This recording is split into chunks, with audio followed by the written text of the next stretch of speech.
श्री शिवराज सिंह जी चौहान की अध्यक्षता में संपन्न हुई, जिसमें अनेक महत्वपूर्ण निर्णय लिए गए। आज मछुआ कल्याण महासंघ को जो राष्ट्रीय स्तर पर पुरस्कार मध्य प्रदेश को अव्वल आने पर मिला है, उसके द्वारा माननीय मंत्री महोदय द्वारा मुख्यमंत्री जी का आभार और मुख्यमंत्री द्वारा मंत्री जी को बधाई दी गई। खुशीलाल वैद्य वाला जो हमारा अस्पताल है, पंचकर्म की जो बेहतर व्यवस्था है, वही आज स्वयं मुख्यमंत्री जी ने उसका दौरा भी किया था। उसके लिए भी आज काफी सराहना की गई। एक सीहोर जिले का नवाचार जो वहां के शिक्षकों ने किया था, स्मार्ट स्कूल बनाने के लिए स्मार्ट टीवी उन्होंने अपने राशि से, लोगों के सहयोग से जिले के अंदर जो बांटे हैं, माननीय मुख्यमंत्री महोदय खुद भी इस नवाचार के लिए उन शिक्षकों का अभिनंदन करें। आज सामाजिक न्याय और निःशक्तजन कल्याण विभाग का नाम बदलकर सामाजिक न्याय एवं दिव्यांगजन सशक्तिकरण विभाग करने का निर्णय कैबिनेट के द्वारा लिया गया है। सीएम राइज योजना के अंतर्गत सर्व सुविधा आयुक्त विद्यालयों के निर्माण के लिए जो आज थी, उसकी 2660.66 करोड़ रुपए के निर्माण के लिए स्वीकृत किए जाना की सहमति दी है। यहां मैं यह कहना भी प्रासंगिक समझता हूं कि एक महत्वाकांक्षी योजना है जो शिक्षा के गुणवत्ता में सुधार के लिए, शिक्षा के स्तर में बदलाव के लिए मध्य प्रदेश में क्रांति लेके आने वाली है। स्वयं मुख्यमंत्री जी भी अभी पिछले दिनों जब वहां पर गए थे तो उन्होंने भी देखा कि वास्तव में बच्चों के बौद्धिक विकास में और उनके आत्मविश्वास में गुणात्मक वृद्धि हुई है। आज मुख्यमंत्री जी ने तत्काल माननीय मंत्री स्कूल शिक्षा को कहा भी है कि ये 275 विद्यालय विकसित किए जा रहे हैं, इनकी पूर्णता का ध्यान रखा जाए और 73 विद्यालयों की डीपीआर भी तत्काल बनाई जाए। जनवरी मास में हमारे यहाँ 3 महत्वपूर्ण कार्यक्रम होने वाले हैं। एनआरआई सम्मेलन, प्रधानमंत्री जी स्वयं और खेलो इंडिया यूथ गेम्स जो आने वाला है। ये खेलो इंडिया यूथ गेम के लिए आज कैबिनेट के द्वारा अलग अलग मदों में 85, 92 ऐसे करके कुल 170.50 करोड़ की कार्य योजना ये तैयार कर वित्त विभाग की सैद्धांतिक सहमति इसमें प्राप्त हो गई है। 177 पॉइंट इसके लिए कुल व्यय जो इसका आने वाला है वो 212.87 करोड़ रुपए के व्यय का अनुमान इसमें है। ये 8 जगह पर पूरे प्रदेश में ये खेल होंगे। ये 8 जगह है, भोपाल, इंदौर, ग्वालियर, मंडला, बालाघाट, खरगोन में महेश्वर, जबलपुर, दिल्ली आदि शहरों में एक महत्वाकांक्षी या कार्यक्रम खेलो इंडिया का मध्य प्रदेश में होने के लिए जा रहा है। उसको भी कैबिनेट के द्वारा आज सहमति प्रदान की गई है। आज भैंसदेही जिला बैतूल में खसरा क्रमांक 559, रकबा 19.247 में से 283 हेक्टेयर भूमि का स्थायी पट्टा मध्य प्रदेश नजूल भूमि निवर्तन निर्देश 2020 और 24 सितंबर 2020 के अध्याय 3 के भाग अनुसार आवंटित करने का निर्णय भी तय किया है। भारतमाला परियोजना के अंतर्गत इंदौर के समीप MMLP के स्थापना के संबंध में भी आज कैबिनेट के द्वारा मंजूरी दी गई है। ये इसमें मल्टी मॉडल लॉजिस्टिक पार्क हेतु पीतमपुर जिला धार में 126.5 हेक्टेयर भूमि चयनित की गई। इसका मूल्य लगभग 170 करोड़ रुपए है।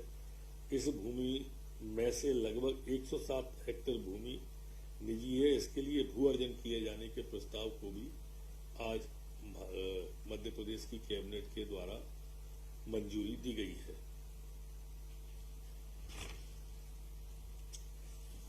आज रबी विपणन 21-22 के लिए जो भारत सरकार की प्रधानमंत्री अन्नदाता संरक्षण अभियान है, उसमें जो मूंग खरीदी की गई थी, उस उपार्जित ग्रीष्मकालीन मूंग को निस्तारण की भी आज अनुमति मध्य प्रदेश कैबिनेट के द्वारा दी गई है। जैसा आप सबको विदित है कि मध्य प्रदेश में 1 लाख सरकारी नौकरियां और बेरोजगारों को रोजगार देने के लिए हर महीने रोजगार दिवस जैसी अनेक आयोजन हो रहे हैं। इसमें मध्य प्रदेश सरकार तेजी से रोजगार देने की दिशा में काम कर रही है। उसी निमित्त आज 2 प्रस्ताव माननीय मुख्यमंत्री द्वारा कैबिनेट में रखे गए। एक तो हमारे जो पिछड़े वर्ग के बच्चों को विदेश में रोजगार के लिए जाना होता है, उन युवाओं के लिए 3 वर्ष में जो युवा परिचित हुए उन्हें और चयनित लगभग 200 युवाओं को सॉफ्ट स्किल लैंग्वेज आवश्यक और प्रशिक्षण प्रदान कर विदेश में रोजगार उपलब्ध कराने का भी निर्णय आज मध्य प्रदेश की कैबिनेट ने लिया है। इस प्रशिक्षण की अवधि 3 से 5 वर्ष होगी और अवधि के लिए रोजगार हेतु जापान इन सब बच्चों को भेजा जाएगा। जापानी भाषा में भी प्रशिक्षण दिया जाएगा। इस पर कुल व्यय 2,01,800 रुपये प्रति युवा, 2,01,800 रुपये प्रति युवा। इसमें राज्य का अंशदान भी 50% से अधिक होगा और लाभार्थी का भी अंशदान शामिल किया जाएगा। 3 वर्षों के लिए सरकार द्वारा इसके लिए 6 करोड़ रुपए की सहमति आज मध्य प्रदेश की कैबिनेट के द्वारा दी गई है। दूसरा है इसमें उद्यम क्रांति योजना। मुख्यमंत्री पिछड़ा वर्ग और अल्पसंख्यक कल्याण आयोग में इसमें अल्पसंख्यकों और पिछड़ा वर्ग के लोगों के लिए योजना मूल रूप से है। इसमें जो तय किया है वो परिवार की आयु अधिकतम वार्षिक 12 लाख रुपए, इकाई की स्थापना ये निर्माण की कर सकेंगे। 50 लाख रुपए तक की परियोजनाएं 1 लाख से लेकर 50 लाख तक की, 1 लाख रुपए से 25 लाख रुपए तक की योजनाएं सर्विस सेंटर और रिटेल व्यवसाय के लिए, और बैंक के लोन पर 3% ब्याज का अनुदान 7 साल तक सरकार इनका भरेगी। इसमें स्वरोजगार योजना के लिए भी सहायता दी जाएगी। नवीन स्वरोजगार योजना के लिए 10,000 रुपए से 1 लाख रुपए तक की परियोजनाएं भी इसमें शामिल होंगी। इसमें भी लोन पर 3% प्रतिशत ब्याज को 7 साल तक दिया जाएगा सरकार के द्वारा।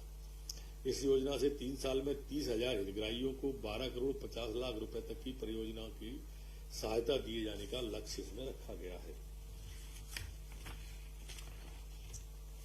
आज एक महत्वपूर्ण निर्णय में, जिस तरह से अभी मैंने आपको स्कूलों के बारे में बताए, इस उत्कृष्ट विद्यालयों के बारे में, ऐसे ही लोक स्वास्थ्य परिवार कल्याण विभाग के अंदर भी अब 21 सिविल अस्पताल, 12 सामुदायिक स्वास्थ्य केंद्र, 151 प्राथमिक स्वास्थ्य केंद्र और 2 उप स्वास्थ्य केंद्र की स्थापना के उन्नयन का, ऐसे कुल 226 ये उप स्वास्थ्य केंद्र, प्राथमिक स्वास्थ्य केंद्र, सामुदायिक स्वास्थ्य केंद्र, सिविल अस्पताल का प्रस्ताव आज कैबिनेट ने पारित किया है।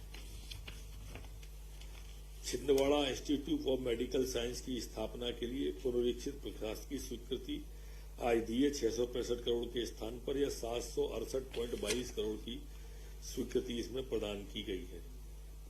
एक आवास विभाग के द्वारा शहरों में स्थित पुराने जीर्णशीर्ण मकानों को तोड़कर रहवासियों को नवीन, बेहतर, आधुनिक और सुविधायुक्त आवास उपलब्ध हो सके, इसके लिए शहरी भूमि का अनुकूल उपयोग हो सके के उद्देश्य से मंत्रिपरिषद द्वारा प्रदेश आवास पुनर्विकास नीति 2022 का अनुमोदन आज किया गया है।